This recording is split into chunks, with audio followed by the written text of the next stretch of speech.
दिल्ली के अंदर भाजपा के पार्षद कूड़ा उठवाने से लेकर एक आम आदमी, एक गरीब का झुग्गी पड़ने तक, लिंटर पड़ने तक, हर चीज में भाजपा के पार्षद पैसे खाते हैं। ऊपर से नीचे भाजपा का एक एक पार्षद भ्रष्टाचार में पूरी तरह से डूबा पड़ा हुआ है। लेकिन आज हम आपके पास इसकी सबूत लेके आ रहे हैं। आज हम आपके पास एक ये पूरा नेक्सस कैसे चलता है, कितना बड़ा मकान हो तो उसमें कितना पैसा लिया जाता है, कितने बड़े मकान के किस क्षेत्र में क्या रेट हैं, ये सारी जानकारी कोई और नहीं दे रहा है, खुद उनके पार्षद महोदय दे रहे हैं। और उनकी और एक बिल्डर के बीच की जो पूरी बातचीत है उसकी रिकॉर्डिंग हम आपके सामने प्रस्तुत करने जा रहे हैं। हाँ जी, राम राम। राम राम। नहीं ऐसे कार्य कर रहे हो, थोड़ा आपके लोगों का आशीर्वाद रहता है तभी तो चल पाते हैं। आपने कहीं के माल दे दो तो पूरी गारंटी रहेगी, सामान पहुंचने के बाद भी गारंटी का तो कुछ होना चाहिए ना। माल तो अपनी मर्जी से दे रहे हो आप, जो आप दे रहे हो रेट तय कर रहे हो, मैंने ले लिया, मैं मना तो नहीं कर रहा। नहीं तो वो तो 400 आपने बोला था 600 रुपए और क्या नाम है, मैंने आपने बोला था कि 700 रुपए 500 रुपए उन्होंने बोला है, फिर बैठ के आपने कही 50 रुपए ही मेरी गुंजाइश है। ठीक है, इस बात हाँ दूसरे ये सुननी चाहिए। हाँ आप बोलो पहले। जैसे आज आप परेशान होकर आ गए ना, जब कल वो सब कुछ हुआ, वैसे पहले ऐसे तो कोई इतनी लंबी बात नहीं होती, नहीं समझे। अभी जब दिक्कत नहीं हो तभी भागे नहीं, उससे पहले ही आ गए ना। 10 रुपए काम 20 रुपए बना लेता है, तो 10 रुपए काम है ना, आदमी होता लालच में आ जाता है कि लालच में मैं कर लूँ ये कर लूँ। कोई आदमी छोटी सी रहती है कि यार सब आ रहे, दुनिया मिलने आ रही है और वो बंदा नहीं आ रहा। नहीं, मैं आपने 2-3 दिन फोन करा, ठीक है अच्छी बात है, मैंने कहा अभी बिजी है, उसके बाद तो मैंने कहा था कि ऑफिस में बैठ रहे चले जाना। वो कोई बोला गया कि उसको बुलवा ले यार, वो कहाँ है, तो वो कह रहे जी वो बिजी है, कोर्ट रोड में लगा हुआ है। शिवम को हमने बोला था, अरे 6 बजे के बाद कौन सी कोर्ट रहती है, 6 बजे के बाद कोर्ट नहीं रहती सर। तो 6 बजे तो निकल जाते हैं ना ये 7 बजे तक निकलते हैं, 6:30 जो किए थे निकल जाते हैं। जब मैं आता था तब ये निकल लेते थे। ये है फिर मैंने कहा चलो सैटरडे को तसल्ली से बैठेंगे, चाय पिएंगे। तो सैटरडे को फोन किया है 2 बार, इनने फोन नहीं उठाया, फिर जाके अब्बास का फोन आया है मेरे पास। तो तेरी बात जैसे आज की आप पिट्टू को लेके आ रहे हो, इस तिवारी सुनील वर्मा इनकी सबकी कोई इमेज नहीं है, अगर आपके सामने इमेज होगी तो होगी। दिनेश सिंह ये सब ना बरसाती मेंढक है, इनको अपना 2-4 लाख रुपए मिल जाए मौज लेते हैं, क्या मतलब है 6,000 रुपए करना नहीं। तो आप डायरेक्ट बात करो ना, तो आप पढ़े लिखे हो, बिजनेस मैन हो, भाई हमें आपसे डायरेक्ट बात करनी है, हमें प्रोजेक्ट की मतलब नहीं। तो मेरी बात हो गई थी, मैंने कही मैं मकान जो भी काम करूंगा आपसे डायरेक्ट। तो आपने बताया कहा कि हाँ मैं काम करूंगा, तो ये तो नहीं, जब बड़ा वाला खोज दिया तब भी नहीं बताया आपने। नहीं तो फिर कर दिया भाई जी, उनका कर दिया ना मैंने। अगर खोज दिया चलो तो कर तो दिया ना, हिसाब पूरे पैसे दिया उसका, आपने वो पूरे पैसे दिए, 3 लाख रुपए पूरे दे दिए, 600 के हिसाब से जो भी थे। ऐसा नहीं कि नहीं दिया, आपको जरूरत थी, मैंने कही चलो दे दो, जो केस पड़ चुका था उससे तभी मैंने दी। तो अगर कोई बात हो तो बुला, अगर आप फोन करते तो मैं नहीं आता क्या, बुलाते कब फोन अटेंड नहीं किया मैंने। जेई को भी दिए क्या पैसे, उसके भी नहीं दिए, क्यों नहीं दिए, सबको दिए मैंने। जेई को क्यों नहीं दूंगा, जेई को भी दिए, आपको भी दिए, 300 रुपए जेई को दिए, 400 रुपए आपको दिए, क्या नाम है, तो कितने 700 रुपए के हिसाब से चले गए मेरे पास से। 2 लाख रुपए आपको दिए इस बिल्डिंग के, 1.5 लाख रुपए जेई को दिए जो इस गली में बनने की। पैसा तो नहीं है, इतनी प्रॉफिट भी तो नहीं आती है कि हाँ प्रॉफिट आ जाए, गरीब आदमी को घर बच जाता है। बहुत ज्यादा जो टेंशन हो जाता है हमने। अब निकल गए आप? हाँ निकल गया मैं, अब घर जा रहा हूँ, क्या करूँ। तो लोग ऑफिस में आ जाते हैं कि मीटर लगवाओ, किसी के मीटर नहीं लग रहे हैं, ये 50 तरह की। आप ये अगले कदमों पे चक्कर ना छोड़ दो, सच बता रहा हूँ मैं। जिसकी बात आप 10 बार को गाली देते हो, फिर मुंह लगा लेते हो।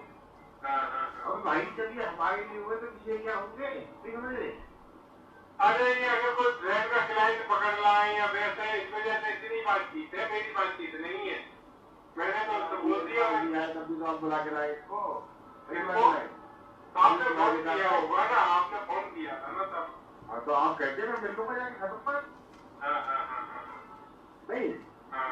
वो तो जहाँ आप मिल के गए तब भी मुझसे कह रहा कि 5-10 हजार रुपए दे दो, ऐसा आदमी। अच्छा नहीं एक बात बता रहा हूँ मैं, सबकी भाई कोई इमेज नहीं है, बता दिया मैंने। को कुछ भी हो कहीं मार्केट में बैठने लायक नहीं है ना, इनका अपना मकान बनना था इसलिए हमारे पीछे लग रहा था। ठीक है खैर जो भी करेंगे, अभी 1-2 दिन का टाइम तो देखते हैं क्या होता। नहीं ये तो कहते हैं क्या नाम है कि अब हमसे पूछ के बनाया था, चलो जो भी गलती हो गई मेरे से, मैंने पूछ के बना दिया, बिना पूछ के बना दिया, पैसा दोनों हालत में दिया, पैसा दोनों हालत में ज्यादा खर्च हो गया, टेंशन भी हो रही। हो सकता है ना पांडे जी से अगर बैठ के बात कर लेता तो ज्यादा अच्छा रहता। अब गैप क्रिएट करने वाले तो यही लोग हैं, आपको मालूम है गैप क्रिएट करने वाले। तो आप यार डायरेक्ट बात करो ना, गैस तो हो नहीं। अब मेरे को अब्बा फोन कर रहा है, ये भी तो कर सकते थे कि आ जा भाई, जब मैं फोन कर रहा हूँ तो फोन उठा लो। इतनी देर बात अब्बा ही फोन करता है तो जिसको बुलाता है ना। हाँ लेकिन वो सीधे से नहीं फोन कर रहा, वो तो सीधे डरा रहा है, धमका रहा है कि हाँ तुम्हारे वो नहीं है, पैसे नहीं दिए तुमने पूरे के, तुम्हारा वो जा रहा है, लेटर जा रहा है, ये जा रहा है, कंप्लेन भेज दी थी। वो तो शिवम ने बताया होगा तुम्हें, शिवम तो बैठा हुआ था पूरा दिन का। अरे शिवम को कुछ नॉलेज नहीं है बेचारे को, शिवम सीधा 1.5 करोड़ का मकान बनाया, 1.5 लाख रुपए देके चला गया, कह रहा है नहीं है। नहीं तो मैं तो पूरे हिसाब से दिए ना पैसे, एक जोड़ के दिए पैसे। और कभी जब भी आपने बुलाया है कि ये चंदा इस चीज का उस चीज का, मैंने कभी मना नहीं की, जब तक मेरा काम चलता रहेगा मैं सेवा करता रहूंगा। तो मैं मना कहाँ कर रहा हूँ आपको नहीं। तो फिर उनको किसी से मेरे से हटा देना चाहिए ना कि हाँ चलो ये ज्यादा ही नाराज रहते हैं, ये कि मैं देखूंगा इन्हें, यहाँ भी तो बात खत्म हो सकती है। बात सुनो, आप ना बिल्डिंग में रहो और डायरेक्ट बात करके सीखो। देखो हम बता रहा हूँ मैं, जब अंदर भी चेंजिंग में 4 लोग बोलो ना, बात मत करो, बोलो जी मेरे को 5 मिनट समय देते, मैं जब भी टाइम तो बता दे और मिलते जुलते रहो यार। ये कोई ऐसा नहीं है ना कि मकान में तो नहीं मिलना है। हाँ तो मिलना जुलना कोई वो तो नहीं है, बुलाओगे तो क्यों नहीं आएंगे। बताता हूँ मैं, ये निशांत पांडे जी हैं जो कि अपने क्षेत्र में लिंटर पांडे के नाम से जाने जाते हैं। ये वहाँ की पार्षदा रश्मि पांडे जो कि नाम मात्र की हैं, पार्षद तो असली यही है। सारा ये करप्शन का सारा माफिया ये निशांत पांडे जी और लिंटर पांडे जी चला रहे हैं। इस रिकॉर्डिंग में 3 केसेस का जिक्र हुआ है। पहला केस है जिसमें ये बिल्डर और लिंटर पांडे जी की बातचीत है। बिल्डर कहता है जी कि 7 लाख रुपए दिए टोटल, 4 लाख रुपए लिंटर पांडे जी ने लिए, 3 लाख रुपए जेई जो वहां का जेई था उसने लिया। एक दूसरा मकान था जिसमें 2 लाख रुपए लिंटर पांडे जी को मिले और 1.5 लाख रुपए जेई को मिले। एक तीसरा केस जिस पे काफी लिंटर पांडे जी नाराज थे, उनका ही कोई दोस्त, उनका ही कोई साथी जो कि 150 गज का मकान बना रहा था, शिवम नाम का, कह रहे थे कि उसको सिर्फ 1.5 लाख ही देके गया, पूरा हिसाब नहीं करके गया। तो ये भाजपा के पार्षदों की कहानी है और हमारी दिल्ली पुलिस से मांग है कि इनके खिलाफ FIR करके इनको तुरंत जेल में भेजा जाए। अगर ऐसा नहीं करते वो अगले 48 घंटे के अंदर, तो हम ये मानने को मजबूर हो जाएंगे कि भारतीय जनता पार्टी भी इसमें पूरी तरह से मिली हुई है। कि किस प्रकार से भारतीय जनता पार्टी के पार्षद जिन्होंने तीनों निगमों को भ्रष्टाचार का अड्डा बनाया हुआ है। यहाँ पर बात केवल बिल्डरों की नहीं है, बात एक आम आदमी की भी है। ऐसा कोई दिन नहीं होता कि मेरे ऑफिस में शिकायत नहीं आती है लिंटर पांडे भाई साहब की, कि जो पार्षदा के जेठ हैं और जिनका आतंक आज वो आतंक के पर्याय बन चुके हैं। न्यू अशोकनगर वार्ड के अंदर पूर्वी दिल्ली नगर निगम का ये वार्ड है 4E, जहां से ये पार्षद जो हैं रजनी पांडे जी उनके जेठ हैं। और ये निशांत पांडे जी का आतंक कितना है कि कोई गरीब आदमी कर्जा पानी लेके अपने बच्चों की पेट पट्टी काट कर अगर मान लीजिए 25 गज का 30 गज का मकान बनाता है, 50 गज का मकान बनाता है, तो वहाँ भी ये लोग उनका पीछा नहीं छोड़ते हैं। वहाँ भी ये उनसे मोटी मोटी रकमों की उगाही करने के लिए इनके गुर्गे और ये लोग पहुंच जाते हैं।